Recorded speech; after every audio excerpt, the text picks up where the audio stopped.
In about 7.5 weeks, we miscarried. And at that point, I'm gonna be honest, I wasn't sad. I went straight to anger and resentment. I needed to understand what was happening with my body. If you grew up always wanting children, always feeling like that was your purpose, and then you find out that that's not something that you're able to do in the traditional sense, you really start to question, who am I?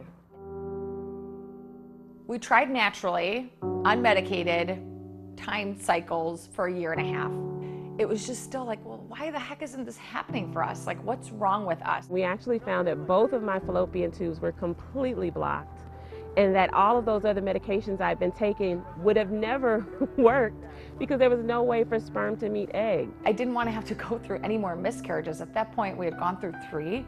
It was devastating and heartbreaking, and it was just, you know, you want answers. So I did find out I had stage 4 endometriosis, that was probably what was causing all of the miscarriages. It was just assumed that you would have kids if you wanted them. People don't know you're going through that, so you're going through it in silence. In the middle of that, you're getting all kinds of questions from people that are like, what are you waiting on? Don't you guys want kids? This is hard.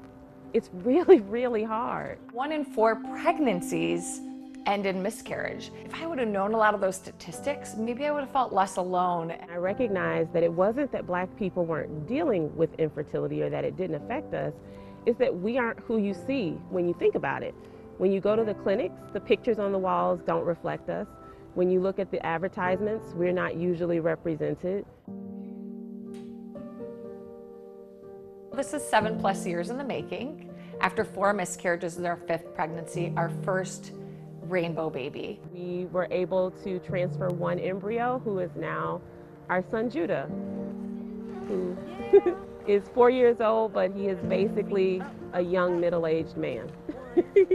I'm still in shock that I'm pregnant. And it's almost like when I feel her kick, I'm like, oh yeah, that's right, I'm pregnant. You are not alone. It doesn't make it easier, but I hope you feel that it's less of a stigma or embarrassment if this is happening to you. When you start looking at people with their kids and you start thinking about who they are as a family, you don't know what went into them becoming that family. And so it's really important that we start honoring people for their journey, their whole people.